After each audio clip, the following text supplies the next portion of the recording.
Thanks. Hello, everybody, and welcome. That guy's wearing a Shinola. Oh, was that a plant? That was planned. I That paid him was a $20 plant. to Good. come. All right. Y'all get first dibs on drinks later. Well, the trendsetters in the crowd, the hip millennials, will already know that Shinola is a watch company, and you make some other stuff too, which we'll get to. You also may know that Shinola is a company with an identity completely intertwined with the city where it's based, which is, some of you will know, Detroit. The Chicago Tribune recently described Shinola as the poster child of Detroit's Renaissance, and we may get into that too, but I have to start with the burning question. Why name a watch company after a shoe polish business that went out of business in the 1960s? Pretty dumb, right? It's working so far, argue. but it's curious. Yeah. No, look, when we were trying to figure out what we would call this new venture, we wanted a name that had some heritage to it, a name that wasn't too serious. You know, you tell people that we're making watches in Detroit and we call it Shinola, you get that reaction you just had from everyone where there's a smile or a little chuckle. And we love that. They remember the catchphrase. They which do. I'll yes. let you say. Yes, you don't know shit from Shinola. There you go. And that brand also carries quite a bit of brand equity with it. So, you know, a marketer today would tell you that to get a brand XYZ ingrained in every American's head, it would cost you roughly $100 million US. It hasn't costed us $100 million US to do what we've done to date, and it won't cost us $100 million to hopefully be ingrained in every American's head, the 300 million of us that are around this country. So it's a brand that was just rich with history and heritage. And one of our very cynical lawyers that works for us told us one day when we were telling him about the idea that we were going to make watches in Detroit, he said to us, "You don't know shit from Shinola." And from there were a couple other things. That was the moment? That was one of the moments. There were a couple of different little things. You know, that Steve Martin movie, The Jerk.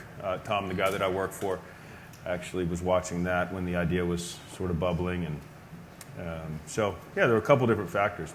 And y'all do, in a nod to your roots, I know you make shoe polish now with it. We do. We make shoe polish in Chicago. Yeah. Well, so tell us the story. I mean, before you landed on the name, before any of this, there's this idea that there might be space in the market for a well-made watch that was, as I know y'all have put it, the entry point of luxury. So starting at around $600 and you go up to what, around $1,000, $1,100? Yeah, about in terms of price $1,500. point? Yeah. Okay. So you have this idea, and the obvious place to put a new company making luxury watches was Detroit? Not Detroit. I mean... No, not the obvious. But if you look at manufacturing in this country, Detroit is arguably the number one place to be, right? I mean, that's where manufacturing was born. The assembly line was born there. And the people that are there have manufacturing rooted in their DNA. And that's really why we're there. You know, people associate Shinola with this American-made movement and Detroit, and we're not that. We're a job creation vehicle. We are in business to create jobs here in America. And just to add on to that, we're in business to create good jobs, jobs that allow people to shift where they're living and to better their lives and hopefully better the lives of the generations to come, their children. And so that's really what Shinola is about at the end of the day, is creating jobs in America. I imagine, too, I mean, from a purely business point of view, I imagine office space was cheap. And you've got a whole city of people with experience manufacturing, a lot of whom were out of work and looking for a new... Yeah, it's a city that was hit hard, for sure. It's a city that was hit hard, a city that needs jobs. Real estate's relatively cheap. I mean, if you look at the other markets around this country. But we are based, our operation, our watch operation and leather strap manufacturing operation are based in the College for Creative Studies. So we occupy 60,000 square feet on the 5th floor and then another 35,000 square feet on the 4th floor. where we assemble watches and movements, and then we also manufacture the leather watch straps from A to Z on that 5th floor. So, the real estate is cheaper than most markets, but it's not given, so to speak. We could not find a building in Detroit that we could occupy or take over in the beginning. Excuse me. So we were having a tour of in the beginning, school. take us back. We're talking To 2011. Okay. Yep. You would think that in Detroit you can find a building to manufacture in, but they have asbestos and lead and all sorts of environmental issues, security issues, and then the cost to refurb one of these buildings would have been out of this world, and then the time it would have taken to do that. So it is the only instance in the world that we know of where a watch manufacturing operation lives within an institution for higher education. You have all these naysayers that are putting down Detroit, and if you look at Detroit's really an incredible place, and the things that are happening there. Shinola is a very itty-bitty part. That poster child comment you make, it's not about what we're doing for Detroit. It's what Detroit has done for us at the end of the day. But it's been a really integral part of your marketing strategy, of the way you set up your stores, of the advertising you do. I mean, do you think, hand over heart, that Shinola would be the success that it's been if you were based in LA? Absolutely not. Or Roslyn, to make it local? No way. It would Why? not be a success.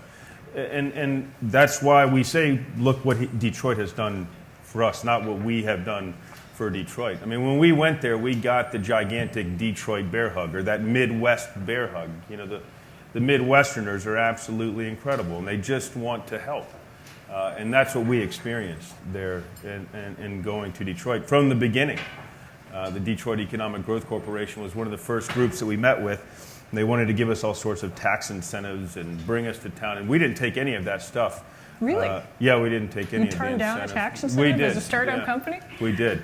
We actually did. I mean, we do a lot of crazy stuff. Some would argue not intelligent stuff. We did turn all that down because we wanted to set out to show that anything is possible, really.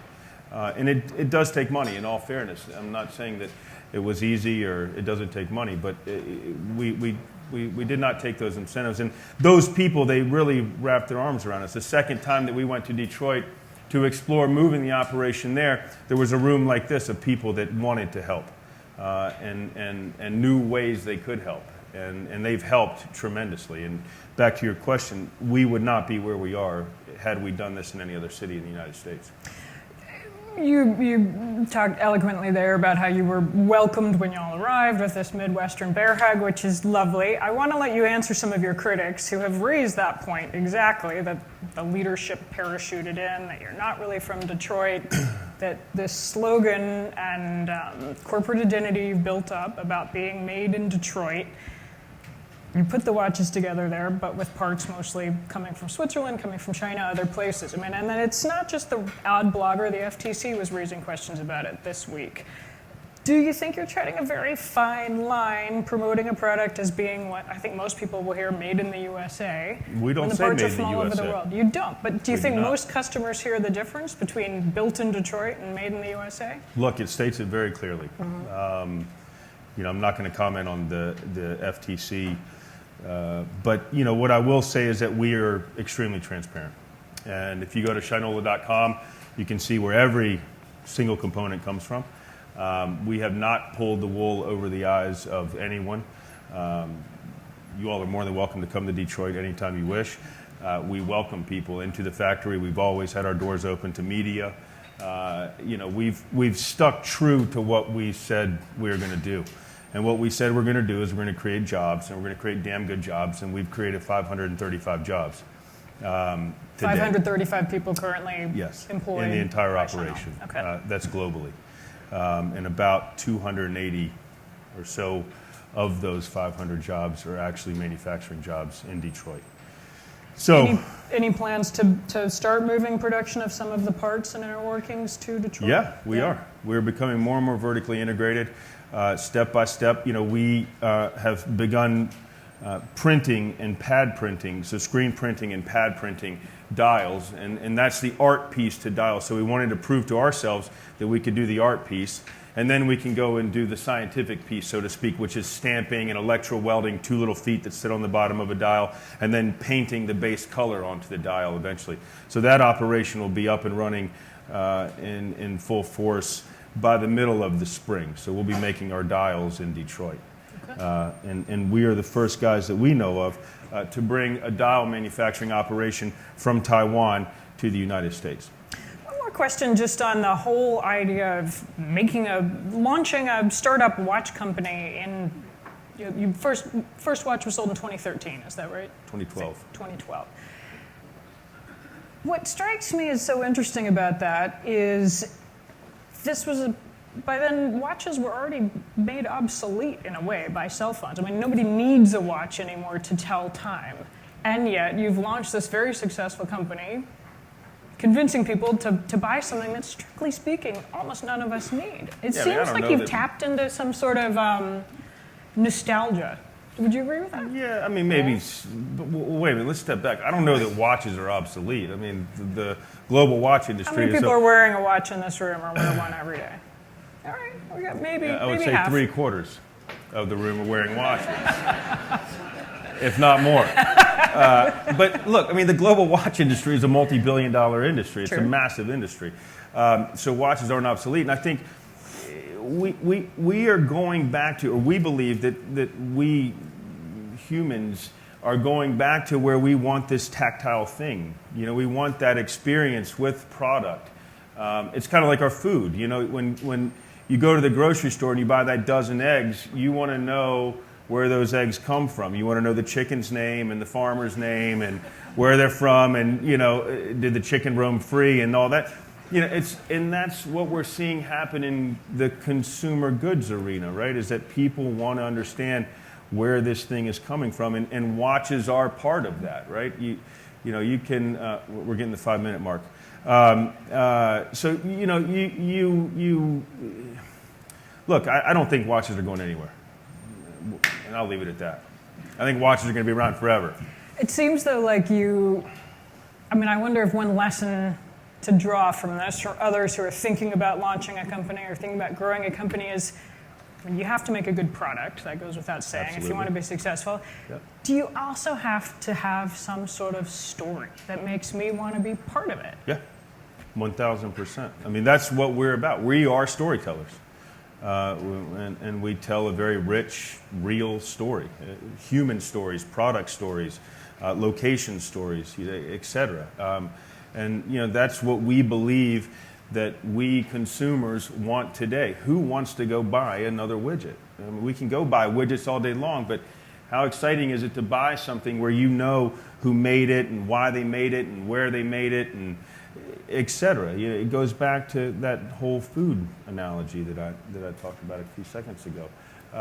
You know, I think that story is critical to consumer goods today, and you know, if you don't have that, then I would rethink, you know, the strategy a little bit and try to find a story. But you know, back to that whole Detroit thing and your FTC questions, which we're not going to get to.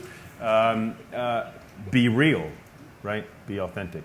It has to be a true story. It has to be a true story. It has to be a true story. You'll get called out in a second, and that can pose a problem.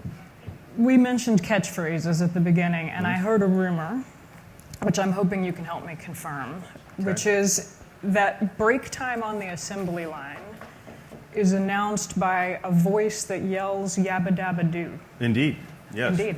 Yeah. We, you know, look, at Shinola, again, you all are honestly all welcome to come see. It's about culture, right? And that's all we have at Shinola is our culture. And we're not this factory operation or this manufacturing operation where everyone's head is down and they're doing their little thing 1,000 times a day. Heads are up, people are smiling, and you know, the Swiss guys, when they came in, they wanted to put, or they helped us set up this watch factory in Detroit. They wanted one of those loud factory buzzers that, you know, every 2 hours, and you go and you do your break, and then you come back, it buzzes again. We didn't allow that, and so our compromise with the Swiss guys counter strategy was yabba dabba doo. Was yabba dabba doo, because we love the Flintstones. It's as simple as that. There we go. That does speak to the importance of fun in corporate culture. Yeah, absolutely. Which is also part of. It's everything. If we're not having fun, we're not doing this. All right. Let me open it up to audience questions out here. We have a microphone that will make its way to you if you have one. First hand I saw was right here, and we'll make our way over here. Hi, Alex Boyar. So you've got a great brand. Thank you. And you've expanded into things beyond watches, right? Yep. Bicycles and stuff like that. What's the process of picking that next product? How do you analyze the market? How do you go through the financials? How do you determine how to create the expertise to actually build it in the country? Yeah, well, I mean, it starts with the expertise in all the different categories. You know, if you look at bicycles, for example, the first thing that we did was we went and hired the greatest bicycle designer on the face of the earth today, in our opinion, a lady called Sky Yeager, who designed bicycles for Bianchi for 18 years, started a bike brand herself, extremely savvy individual who knows that particular category. For example, we're launching audio equipment next year. Audio equipment, we've hired the best engineer in the United States to come on board. He's actually on board, a guy named Alex Rosen, who started an audio brand called Audeze. And whenever you're at a concert and you see the musicians with those earpieces in, Alex is responsible for those earpieces at very high end. So it starts with the expertise, and then the model is built from there. Now, people always say, well, why bikes and why watches and why journals and leather and all this crazy stuff that doesn't make any sense together. It makes sense to us because those are industries that left our shores, and we're able to slowly bring the manufacturing processes back on shore and create jobs. So and the business models aren't always great. I can tell you, bicycles is a very tough business, but it's a business that drives brand story and drives an incredible story. Richard Schwinn is making our frames and our forks in Waterford, Wisconsin. And then we assemble the bicycles in Detroit. I wonder, too, one of the other things I noticed as I was looking at all your products, you make a leather toothpick holder for $6. Yeah. You do. And I wonder... Not anymore. Not anymore? No. You phased that out? Yeah. But it struck me, I Those wondered are how bestseller, calculated... Really? Why'd you stop? What? Why'd you stop? Because it wasn't right for the brand. Okay. Yeah. I wondered if there was a calculated decision. You're making watches at the entry level of luxury, but still $600 is a lot. Not everybody wants to spend $600 on a watch, but they can buy the $6 toothpick holder. Yeah. There There is something for everybody still today. Yeah. There's still something for everybody. What's the cheapest thing? Well, a pack of pencils. But they're hipster pencils. They're expensive. Yeah. All right. This lady right here in the front row. Yes, ma'am. The mic making its way to you. I guess these are two questions. Two answers. Okay. How do you define a damn good job, as you put it, and how did you capitalize the company? How do I define it? How do you define, as you put it, a damn good job, a quality job? What's a damn good job? I mean, look, a job that allows people to live, right? A job that allows people, living wages, right? That they're not having to have multiple jobs, right, at once. A job that has health care benefits, a job that offers 401k, a job that offers paid time off, which we learn people in Detroit really, really love. And it's not common there. But, double minimum wage to start off with, and then increases after 90 days. And just, it's wages that allow people to live. I mean, we have a guy, Titus, one of the first 8 and 9, and we, of the first 9 watchmakers we trained, we still have 6, and Titus is one of them. And not long ago, Titus came to us and said, hey, thank you so much for my job. I'm able to move my family out of Detroit and put my kids into the school system in Ferndale. And my kids are now able to get a good education outside of Detroit, unfortunately. We would rather keep people in Detroit, but people that have family and small kids need to get their kids educated, and the Detroit school system is one that needs a lot of help. And your second question was? Second question. How do we capitalize the company? The initial capital was through Bedrock Manufacturing, our private equity group in Dallas. And then we recently did a raise earlier this year, which was led by a group out of D.C. called Revolution. We raised $125 million. And so that's how we're capitalized today.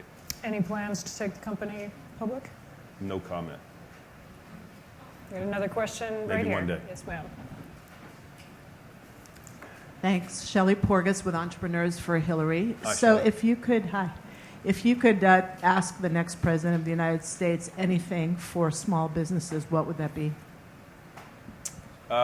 You know, make life easier, and that's a very broad statement. But you know, I think doing business and competing with companies that are doing business offshore is quite challenging, and there are a lot of regulations and laws that hinder what we can do here in the United States, and then what people are allowed to do offshore. You know, we see that in the watch industry. You see it in the eyewear industry. You know, if you want to make eyewear, for example, here in the United States, it's very costly to do that. But the Italian eyewear industry is able to dupe us here in the United States. You know, you all that are wearing eyewear, I don't mean to ruin your eyewear experience, but most eyewear frames are made in China, despite them being stamped with handmade in Italy on the frame. And you know, our government allows for those kinds of things to happen, and it's duping the consumer in many different ways. And I think that impacts how we're able to do business here in the United States, small businesses in the United States. So I'd have a long conversation with that president. All right. Well, we're going to have to leave our conversation here. Jacques Panisse, thanks so much. Thank you very much. Thank That you. was fun. Thank you. All right, off this way.